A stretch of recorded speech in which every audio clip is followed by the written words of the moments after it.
கடவுள் அருள் டிவி நேயர்களுக்கு அடியேன் உங்கள் சிவயோகி சிவசக்திமான் சுவாமிகள் வணக்கத்தை தெரிவித்துக் கொள்கிறேன். இந்த பதிவில் ஆனி மாத பலன்கள் தான் பார்க்க போகிறோம். 12 ராசிகளுக்கு உண்டான ஆனி மாத பலன்கள் பார்க்க அதில் முதல் பொது பலன் பார்க்க போகிறோம். பொது பலன் பார்க்கும்போது இந்த ஆனி மாதம் ஆரம்பிக்கும் பொழுது நவ கிரகங்களும் எந்த இடத்துல இருக்குது அப்படின்றத கணக்கிட்டு தான் அந்த பொது பலனை சொல்லும். அந்த வகையில் பார்க்கும்போது இந்த ஆனி மாத கிரகநிலை பார்க்கும்போது மேஷத்தில் செவ்வாய் இருக்காரு, ரிஷபத்தில் குரு இருக்காரு, மிதுனத்தில் சூரியன் புதன் சுக்கிரன், கடகத்தில் யாரும் இல்லை, அதே மாதிரி கன்னியில கேது சந்திரன், கும்பத்தில் சனி. இதுதான் இந்த ஆனி மாதம். இந்த ஆனி மாதத்தில் ஒரு விசேஷம் என்னன்னு சொன்னீங்கன்னாக்கா, இந்த ஆனி மாதம் 12 தேதி ஆனி 12லேருந்து ஆனி 22 வரைக்கும் ஒரு 10 நாட்கள் நல்ல ஒரு யோகமான காலமாக இருக்க போகுது. ஏன்னு கேட்டிங்கன்னா, ஏற்கனவே இந்த ஆனி மாதத்தில் புதன் சூரியன் மிதுனத்தில் இருப்பார். அவர் கூட ஆனி 12ஆம் தேதி அன்று சுக்கிரன் மாறுறார். அதற்கப்புறம் புதனும் மாறுறார். இந்த 22க்குள்ள ஆனி 12லேருந்து 22க்குள்ள சுக்கிரனும் புதனும் மிதுன ராசியில் போகிறாங்க. அப்போது சூரியனோட புதன் சுக்கிரன் சேர்ந்தால் ஜோதிட சாஸ்திரப்படி அதியோகம் என்று சொல்லப்படுகிறது. யோகம்னாலே நல்ல விஷயம், அதில் அதியோகம்னா இன்னும் விசேஷமான யோகமாக தான் நடக்க போகுது. இந்த ஆனி மாதத்தில் வரல இந்த நான் சொன்ன 10 நாட்கள் எல்லா ராசிக்குமே இந்த அதியோகம் வேலை செய்ய போகுது. அது நான் ஒவ்வொரு ராசிக்கும் சொல்லும்போது விரிவாக சொல்கிறேன். இந்த பொது பலனில் பார்க்கும்போது ஆனி மாதம் ரொம்ப விசேஷமான மாதமாக இருக்க போகுது. இரண்டாவது, இந்த ஆனி மாதத்தில் தான் ஆனி திருமஞ்சனம் அப்படின்ற ஒரு விஷயம் சிவபெருமான் நடக்கும். ஒரு நடராஜருக்கு அபிஷேகம் நடக்கும். அதில் இந்த ஆனி மாதத்தில் நடக்கிற அபிஷேகம் சிதம்பரத்தில் ரொம்ப விமர்சையாக கொண்டாடப்படுது. இந்த ஆனி திருமஞ்சனம் அந்த சிதம்பரத்தில் நடராஜர் அபிஷேகம் நடக்கும்போது கலந்துக்கிட்டிங்கன்னா ரொம்ப நாள்பட்ட தீராத பிரச்சனைலாம் கண்டிப்பாக தீரும். ஏன்னாக்கா சிதம்பரம் கோவில் தான் நம்மளுடைய உடம்புடைய தத்துவமாக சொல்லப்படுது. அந்த தலை முதல் கால் வரை உள்ள பாகங்கள்லாம் உறுப்புகளாமே அங்கே நிறுவப்பட்டிருக்கு சிதம்பரத்தில். நம்மளுடைய நாடி நரம்புகள் எத்தனை, அதனுடைய வகைகள், உடம்பு எல்லாமே இருக்குது. அந்த இருதயம் இருக்கும் இடத்துல தான் அந்த சிவபெருமான் விட்டிருக்கார். இதுதான் உண்மையான விஷயம். அதுதான் சிதம்பரம் ரகசியமாக சொல்லப்படுது. அதனால் இந்த ஆனி திருமஞ்சனம் என்ற இந்த விசேஷமான பலனும் இந்த ஆனி மாதத்தில் வரப்போகுது. அப்போ இப்போ உள்ள கிரகநிலை பார்க்கும்போது இந்த ஆனி மாதத்தில் எல்லா ராசிக்காரங்களுக்குமே நன்மை தான் விளைய போகுது. ஏன்னா இந்த யோகம் சூரியன் புதன் சக்கரம் சேர்ந்தால் அதியோகம்னு சொல்லப்படுது. ஆவணி மாதத்துக்கு நல்ல பலன்களாக திருமணம் நடக்கக்கூடிய விஷயங்கள் இந்த ஆனி மாதத்தில் முயற்சியில் கண்டிப்பாக நடக்கும். அது ஒவ்வொரு ராசிக்கும் சொல்லும்போது யாருக்கு திருமண பலன் வந்திருக்கு, குரு பலன் விரிவாக சொல்ல போகிறேன். இது இல்லாமல் இந்த ஆனி மாதத்திலே நல்லா கேட்டுங்க, ஒற்றுமை மேலோங்கும். இதனாலுக்கும் சண்டை போட்டுருப்பாங்க நிறைய வீட்லேயும் சரி நாட்டிலையும் சரி, ஒருத்தர் விமர்சிச்சுருக்காங்க. இப்போ நீங்கள் பார்த்துருப்பீங்க கேட்டிருப்பீங்க, ஒருத்தர் விமர்சிச்சிருப்பாங்க, போட்டி இருக்கும், பொறாமையாக இருக்கும். போட்டி இருக்கலாம், பொறாமை தான் இருக்கக்கூடாது. பொறாமையில் சண்டையிட்டுப்பாங்க, வாக்குவாதம் பண்ணுவாங்க. இதெல்லாமே இந்த ஆனி மாதத்திலே குறையக்கூடிய விஷயமாக இருக்கிறது. இது இல்லாமல் ஆனி மாதத்திலே லக்ஷ்மிக்கு சகோதரி என்று சொல்லக்கூடிய ஜேஷ்டாதேவி வழிபாடு உகந்தது. அந்த காலத்தில் ஜேஷ்டாதேவி வழிபாடு பண்ணாங்க. மூதேவின்னு சொல்லுவாங்க. மூதேவினா அது ஒரு அருவருக்கத்தக்க வார்த்தைகள் அல்ல.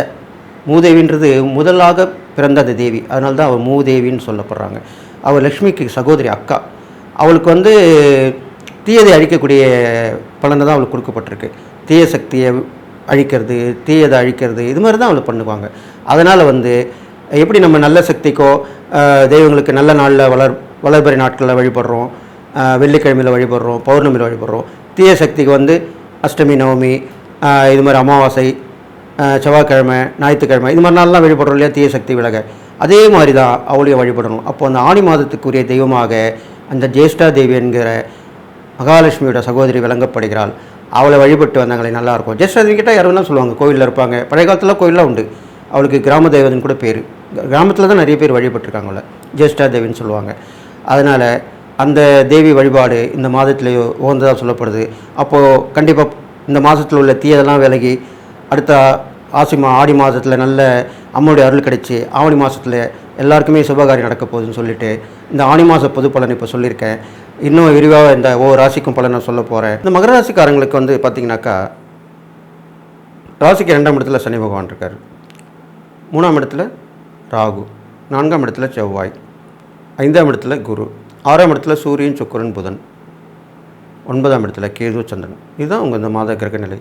இதை வச்சு பார்க்கும்போது மகர ராசிக்காரங்களுக்கு அந்த குடும்பத்தில் கொஞ்சம் அமைதியான போக்கு இப்போ தென்பட போகுது.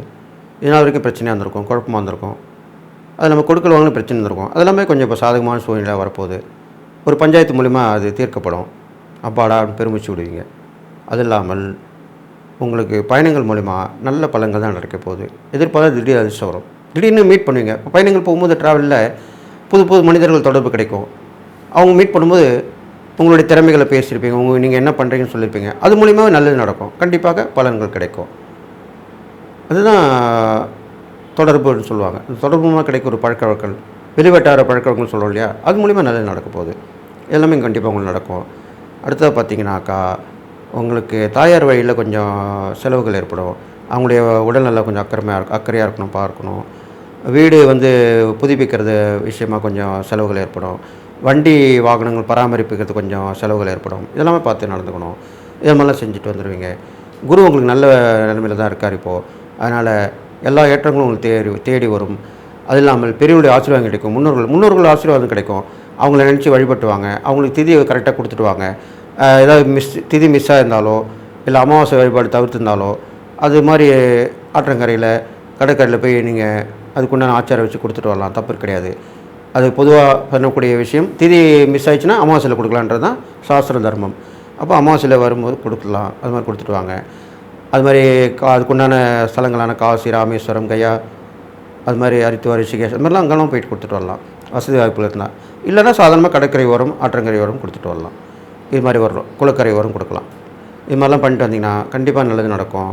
அது இல்லாமல் உங்கள் ராசிக்கு நல்ல ஒரு விஷயமாக நடக்க போகிற விஷயம் என்னன்னு கேட்டிங்கனாக்கா, உங்களுக்கு எதிர்பாராத ஒரு உதவி கிடைக்கும். எதிர்பாராத உதவினாக்கா, அது உங்களுக்கு உத்தியோகம் கிடைக்காம இல்லாமல் இருப்பீங்க. அதுக்கு இன்னும் ஒரு உத்தியோகம் மூலமாக கிடைக்கும். இல்லைனா இந்த தொழில் பண்ணலாம்ப்பா, நானும் கூட சேர்ந்து பண்ணுறேன் அப்படின்வாங்க. நான் ஒரு கடை வைக்க போகிறேன், எனக்கு கூட ஆள் தேவைப்படுது, நீ கூட இருந்துக்கோ, நீ உன் வேலைக்கு போ, மற்ற நேரத்தில் கூட இருந்துக்கோ. அதான் எக்ஸ்ட்ரா வருமானம், உபரி வருமானம்னு சொல்லுவாங்க இல்லையா, அந்த மாதிரி ஒரு நிலைமை உங்களுக்கு கிடைக்க போகுது. கண்டிப்பாக நல்லது நடக்க போகுது. அது இல்லாமல் நிறைய கடன்கள் எல்லாமே இப்போது தீர்ந்துக்கூடிய நேரமாக இருக்க போகுது. கடன்கள் தீர்ந்து வந்துகிட்டே இருக்கும். ஒவ்வொரு கடனை முடிச்சுட்டே வருவீங்க. கடன் முடிச்சுட்டு வந்துடுவீங்க. நிறைய கடன் இருக்கும். அதில் ஒன்றா குறைச்சிட்டே வந்துடுவீங்க. இப்போது அதுக்குன்னா நேரம் தான் இப்போ வந்திருக்கு. எல்லாமே நல்லது நடக்க போகுது. அது இல்லாமல் பிரயாணத்தினால வெற்றி கிடைக்கும். ஏற்கனவே சொன்ன மாதிரி நோய் நொடிகள் எல்லாமே அவ்வளோ தாக்கம் இருக்காது. அது குறைஞ்சி தான் இருக்கும். சின்ன சின்ன விஷயங்கள் போகும். அதை சமாளித்து நீங்கள் வந்துடுவீங்க. நல்லா வந்துடுவீங்க. எல்லாம் பண்ணிட்டு வருவீங்க. அது இல்லாமல் உங்களுக்கு அம்மனுடைய வழிபாடு ரொம்ப சொல்லப்படுது. அதனால் ஆக்ரோஷமான ஒரு அம்மன், அது இப்போது காளி சொல்லலாம், அங்காள பரமேஸ்வரி, வாராகி, இந்த மாதிரி வழிபாடு வச்சுக்கலாம். அமாவாசை மேல்மலர் அம்பாள் வழிபாடு பண்ணலாம். பௌர்ணமிக்கு காளி வழிபாடு பண்ணலாம். இதெல்லாம் பண்ணிட்டு வரலாம். உங்களுக்கு உதாரணம் சொல்லிட்டு வரேன். அப்போ இது மாதிரி பண்ணிட்டு வந்தீங்கன்னா அவங்க கண்டிப்பாக நல்லா நடக்கும். திருநங்கைகள், அவங்களுக்கு நீங்கள் தான தர்மம் பண்ணணும். திருநங்கைகளுக்கு தான தர்மம் பண்ணிட்டு நல்லது. அவங்களுக்கு பணம் காசு கொடுக்கலாம், துணிமணி வாங்கி கொடுக்கலாம், உணவு கொடுக்கலாம். இது மாதிரிலாம் பண்ணலாம். பெரும்பாலும் அவங்க உணவு வாங்க மாட்டாங்க. இந்த பணம் காசு துணிமணி கொடுத்தா வாங்கிப்பாங்க கண்டிப்பாக. அதெல்லாம் அவங்களுக்கு கொடுத்தா ரொம்ப நல்லது. அது யாரும் செய்ய மாட்டாங்க. அது நீங்கள் பண்ணிட்டீங்கன்னா கண்டிப்பாக உங்களுக்கு நன்மை நடக்கும். இது இல்லாமல் இறை வழிபாடுன்னு பார்க்கும்போது உங்களுக்கு ஏற்கனவே சொன்ன மாதிரி அந்த அம்மன் வழிபாடு சொல்லப்படுது. சிவன் வழிபாடு சனிக்கிழமையில் சிவன் கோயிலில் போயிட்டு பெரிய அகல் விளக்கில் நல்லெண்ணெய் ஊற்றி உங்களுடைய முகத்தை பார்த்து நீங்கள் விளக்கேற்றிட்டு வரணும். இது மாதிரி பண்ணிட்டு வந்தீங்கன்னா கண்டிப்பாக உங்களுடைய தீய சக்திகள் நல்ல சக்தி தான் கிடைக்கும். உங்களுக்கு ஆயுள் விருத்தி ஏற்படும். முன்னோருடைய ஆசீர்வாதம் கண்டிப்பாக கிடைக்கும். இது மூணுமே கண்டிப்பாக நடக்கும் அப்படின்னு சொல்லியிருக்கேன். இது மாதிரி பண்ணிட்டு வாங்க. இறை வழிபாடு பண்ணணும், தான தர்மங்கள் பண்ணணும். இது மாதிரிலாம் பண்ணிட்டு வந்தீங்கன்னா இந்த மகராசிக்காரங்களுக்கு ஆனி மாத பலன் நல்லது தான் சொல்லியிருக்கு. அதனால் எல்லா வகையிலும் ஏற்றம் ஏற்பட போது உங்களுக்கு மேன்மையான பலன் தான் ஏற்படும். உங்களுக்கு இப்போ கணவன் மனைவி 2 பேர் இருந்தாங்கன்னா ஒருத்தருக்கு உத்தியோகம் இல்லாமல் இருக்கும், வேலை வெட்டி இல்லாமல் இருக்கும், தொழில் இல்லாமல் இருக்கும். அவங்களுக்கு இப்போ கண்டிப்பாக கிடைக்கும். அப்போது ஒருத்தருக்கு 2 பேர் வருமானம் வந்துடும். ஒருத்தருக்கு 2 வருமானம் தான் நல்லது தானே, குடும்பம் நல்லபடி தானே போகும். இப்போல்லாம் பெரும்பாலும் 2 வருமானம் தான் இருக்குது எல்லா குடும்பத்துலையுமே. அது மாதிரி உங்களுக்கு அதுவும் அமைய போகுது. அது அமைஞ்சு நல்லா இருப்பீங்க. சமூக சேவை பண்ணால் நீங்கள் பண்ணலாம். அதில் பஞ்சாயத்து பண்ணுறதுன்னு நீங்கள் பண்ணலாம். இதெல்லாம் உங்களுக்கு உங்கள் ராசிக்கு உண்டான குணநலமாக தான் சொல்லப்பட்டிருக்கு. அதில் இறங்கி செய்யலாம். சமூக சேவை நிறைய பண்ண நல்லது நடக்கும். ஆன்மீகத்தில் கோவிலில் போய் இந்த உழவார பணியில் கலந்துக்கலாம், சுத்தம் பண்ணலாம். அது இல்லாமல் அரசாங்கத்துக்கு ஏதாவது உதவி பண்ண முடியுமான்னு யோசித்து அது மாதிரி பண்ணலாம். இதெல்லாம் நீங்கள் போய் சொல்லணும். சொன்னால் அவங்க செய்யணும்னு சொன்னாங்கன்னா செய்யலாம், தப்பு கிடையாது. இது மாதிரிலாம் நிறைய பார்த்துருப்பீங்க நீங்கள். இந்த சாலைகளில் கூட இந்த போக்குவரத்துக்கு உதவி பண்ணுவாங்க நிறைய பேர், வாலண்டியர்ஸ்னு சொல்லுவாங்க. அவங்களாம் அது மாதிரி கூட போய் நீங்கள் கேட்டுட்டு அவங்ககிட்ட பர்மிஷன் வாங்கி பண்ணலாம், தப்பு கிடையாது. இப்போ கூட்ட மார்க்கத்தில் போய் வாலண்டியர்ஸாக உதவி பண்ணலாம், ஒழுங்குபடுத்தலாம். இதெல்லாமே உங்களுக்கு கை வந்த கலையாக சொல்லப்படுது. அதனால் இந்த மகராசிக்காரங்களுக்கு இவ்வளோ விஷயம் சொல்லியிருக்கேன். இதெல்லாம் நீங்கள் படித்து நடக்கணும். இறை வழிபாடுகள், தான தர்மங்கள் இதெல்லாம் பண்ணிட்டு வரணும். கோவிலில் வந்து விளக்கு வழிபாடு பண்ணும்போது 11 தீபங்கள் ஏற்றி வழிபாடு பண்ணிட்டு வரது நல்லது. அம்மனுக்கு ஏற்கனவே சொல்லியிருந்தேன். இது மாதிரி பண்ணிட்டு வரலாம். எலுமிச்சை மழை மாலை போட்டு வாங்க, அமாவாசையாக இருந்தாலும் பௌர்ணமியாக இருந்தாலும். இது மாதிரி பண்ணிட்டு வந்தீங்கன்னா இந்த மகர ராசிக்காரங்களுக்கு எல்லா நலமும் பெற்று வாழ போகிறீங்க.